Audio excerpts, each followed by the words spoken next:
Hi வணக்கம். நான் கட்டாலேருந்து ஜாதகன். இந்த பதிவு வந்து டாக்டர் அர்ச்சனாக்குரியது.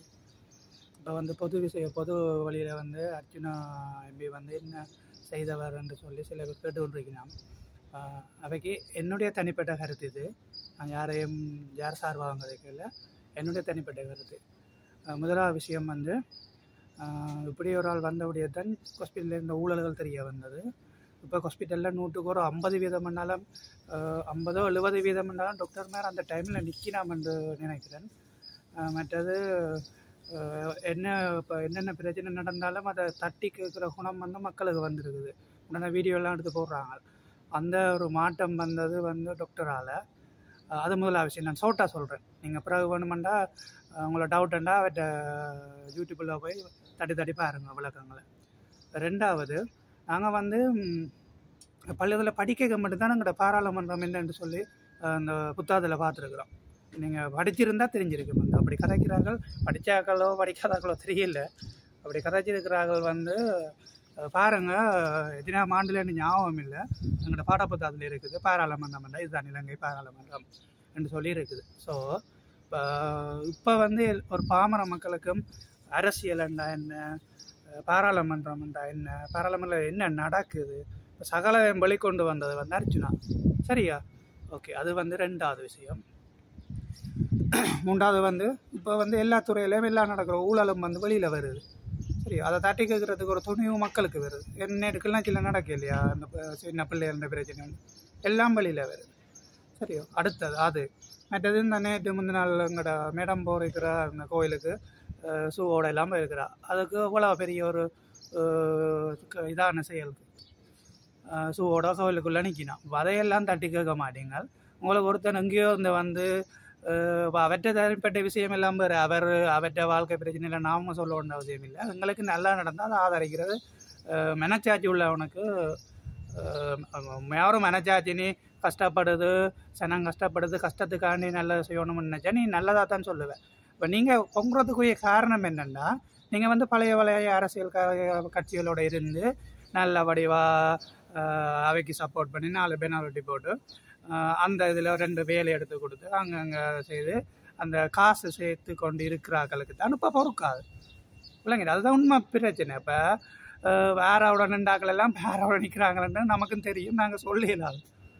அதனால் நீங்கள் உங்களுக்கு ஒரு வருமானம் வராது என்ற கேட்டகரியில் தான் நீங்கள் அவரை வந்து நோடிச்சு வந்துடுறீங்க. ஓகே, அது பிரச்சனை இல்லை, அந்த அளவுக்கு அதை பற்றி ஒரு பிரச்சனை இல்லை.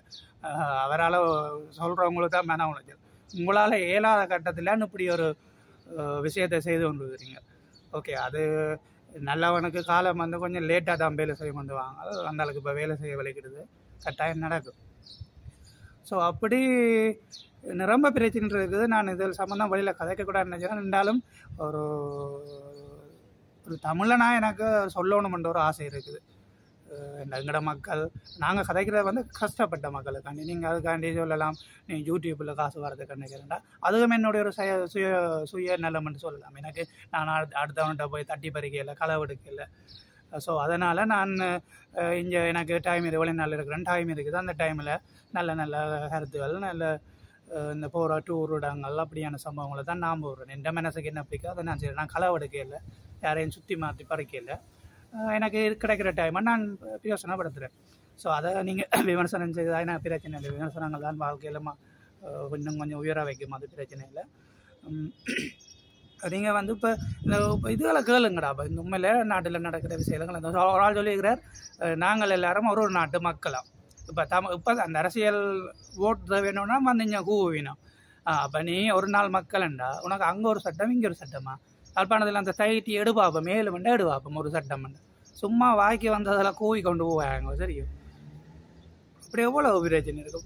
எவ்வளவு மக்களை போட்டு அடிமைப்படுத்துகிறாங்க. போய் பாருங்கடா, அந்த அந்த ஒரு மோட்டர் சைக்கிள் கார் போகாத ஏரியா உள்ள இடங்களை போய் பாருங்கடாப்பா. போய் பார்த்தீங்களா தெரியும். அதுக்கு சனத்துக்கு வந்து ஒன்றுமே தெரியாத சனம் அவ்வளோ இருக்குது. அதை வச்சு தான் உங்களோட அரசியல் ஓடுது. ஒரு நேரம் ஒரு எலெக்ஷன் நேரம் கொஞ்சம் காசை கொடுத்து பஸ்ஸில் ஏற்றி கொண்டு சாப்பாடு தரல. என்ன விஷயம்னு சொல்லமானா கூட்டிகிட்டு போவோம். நானும் அதுக்குள்ளே போன ஒரு ஆள். கிட்டத்தட்ட 2011-12 காலப்பதில் போனாங்க. நாங்கள் இடமேந்து வந்திருந்த நேரம் இப்படி ஜிஎஸ்ஆல வந்து சொல்லினா வாங்க உங்களுக்கு ஒரு மீட்டிங் கொண்டு போய் என்னத்துக்கு போகிறோம்னு ஒன்றுமே தெரியாமல் போகிறது. ஒரு சாப்பாடும் ஒரு இதுக்கு வேண்டி தான் போகிற சாப்பாடும் எங்களுக்கு என்ன போகிறேன்டா ஒரு புழுவம் ஏதாவது பார்க்க போகிறது, அரசியல் ஆக்களை பார்க்க போகிறோம் சந்தோஷம் பண்ணிட்டு போகிறது. அங்கே போனால் நாங்கள் பார்க்கவும் இல்லாது, அங்கே கொண்டு தூரத்தில் விட்டுருவாங்க. சாப்பாடு இருந்தாந்து செய்ய முடியும் கொண்டு விட்டுருவாங்க. அப்படித்தான் பழைய காலத்து அரசியல் போய் கொண்டு இருக்கிறது. இப்போ ஒரு சரியான மாற்றம் ஒன்று வருது.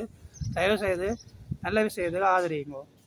கெட்ட விஷயம் கெட்டாண்டா கெட்ட சொன்னாங்க ஆஜினாரு கெட்ட விஷயம் நேரம் மூஞ்சிங்க நேரம் சொல்லுங்க. தம்பி நீ செய்கிறது பிள்ளை, அண்ணா நீ செய்கிற பிள்ளை ரெண்டா அவரை விமர்சிங்க நேரம். அதை விட்டுட்டு சும்மா வந்து அவருக்கு ஆதரவானங்களோட வேலை கதைக்கிறது இல்லை. ஏன்னாப்பா உங்களை வேறு நான் நினைக்கிறேன் வேறு வேலை இல்லை போல. இப்போ எனக்கெல்லாம் டைம் இல்லை. டைமுக்கு கிடைக்கிற நேரங்களில் ஏதோ ஒன்று செய்கிறேன். உங்களுக்கும் டைம் இல்லை, டைம் ஃப்ரீயாக இருக்க முடியாது தான் பிரச்சனை உள்ளது. மற்றபடி உண்மையாக வேலை செய்கிறவன் படி எலும்பி குடும்பத்தை பார்க்குறவன் அந்த டைமில் கவர் பண்ணி எப்படா கலைக்கணுமென்ற ஒரு ஆவலோடு இருப்பாங்க. உங்களை மாதிரி 24 மணி நேரம் கத்தி கொண்டு இருக்க மாட்டேன். ஸோ நீங்கள் இதுக்கு சரியான விமர்சனம் வந்தால் வெறும் பிரச்சனை இல்லை. இப்போ நாங்கள் எங்களை மாதிரி சில பேர் இருப்பாங்க கதைக்கணுமென்று ஆசையாக இருக்கும். ஆனால் கதைச்சாதால பின்விளைவுகள் வரமென்றதை யோசித்து போட்டு பேசாமல் இருப்பாங்க. இதுதான் உண்மை. ஒரு 100ல் ஒரு 20% 10-20% தான் தைரியமாக வருவான். ஆனால் தைரியமாக வர்றவனா விட மாட்டாங்க. அது வேறு பிரச்சனை. இப்போ அப்படி இருக்கையில் நீங்கள் ஒரு எங்கட மக்கள் இப்போ அன்றைக்கி வேறு யாரோ கேட்டிருந்தது, நீங்கள் 2009க்கு பிறகு என்ன தமிழனுக்காண்டி என்ன செஞ்சீங்களோ அதை இது உண்டு. அப்போ 2009க்கு பிறகு நீங்கள் இருந்த அரசியல்வாதிகள் என்ன செஞ்ச நீங்கள் என்ன மக்களுக்கு தெரியும். இப்போ அர்ஜுனா வந்து சொல்கிறபடியாக தான் அரசியலண்டா என்ன என்று சொல்லி மக்களுக்கு தெரிஞ்சு கேள்வி கேட்குறாங்க. நீ அதை சொல்லித்தரவனே நீ வந்து கேள்வி கேட்குற, ஏன் கேட்குற? உனக்கு குத்துது என்ன, நீ உழைக்க இயலாது. அதுதான் பிரச்சனை. இப்போ இப்போ வந்து அரசாங்கம் கொஞ்சம் கொஞ்சமாக செய்து கொண்டு வருது. நல்ல விஷயம் செய்ததாவே இல்லை. 100க்கு 100% பிள்ளையும் சொல்ல இயலாது, சரியென்னும் சொல்ல இயலாது. ஒரு 60-70% சரியான வேலை செய்து கொண்டு வராங்க. இப்போ ஒரு திட்டங்கள் வருது. இப்போ தான் வந்துருக்குது. ஒரு 3 வருஷமோ சரியில்லை, ஒரு 5 வருஷத்துக்கோ அவ்வளோ மாற்றம் வரும்.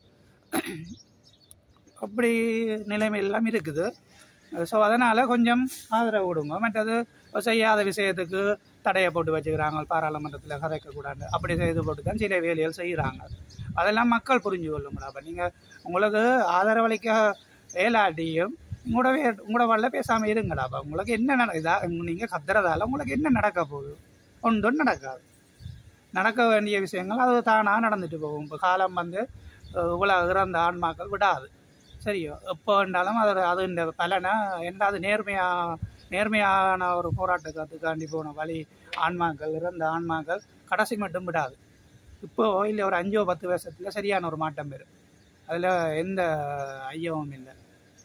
ஏன்னா நானும் அப்படி ஒரு குடும்பத்தில் இருந்தவன். எனது சகோதராவும் 2000ஆம் ஆண்டு எனது உயிரை கொடுத்த ஒரு சகோதரம். இது சொல்கிறாள் எனக்கு பயம் இல்லை. என்னென்னா நாங்கள் 2009ஆம் ஆண்டு இடமேந்து விரைகளை 1000 நிறம் வந்து இராணுவம் பதிஞ்சது.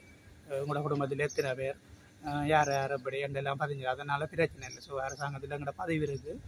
ஓகே பிரச்சனை. நாங்கள் எங்களோட உரிமையை ஸ்ரீலங்காலேருந்து கதைக்கிறது தான் கொஞ்சம் டவுட். பிரச்சனை இல்லை. நாங்கள் வருவோம். அங்கே வந்தாலும் உண்மையான நீதியான நாடுன்னு சொன்னால் அதுக்கேற்ற மாதிரி நடக்கும். ஓகே பிரச்சனை இல்லை. Okay bye. நான் இங்கே கட்டால் இருக்கிறேன். நீங்கள் சில பேரை காண்றாங்கள்ட்ட கேட்பேன் இப்படி அர்ஜுனா பற்றி சொல்லுங்க. அவங்க என்ன சொல்கிறாங்கன்னு சொல்கிறத அடுத்த வீடியோவில் போடுறேன்.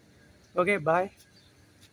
ஏதாவது கஷ்டமான விஷயங்கள் நான் சொல்லியிருக்க மாட்டேன். நேர்மையான இருக்கிறவனுக்கு இது கஷ்டமாக இருக்காது. அங்கே கூறாக்களுக்கு இந்த விஷயம் சொல்ல கஷ்டமாக இருக்குது.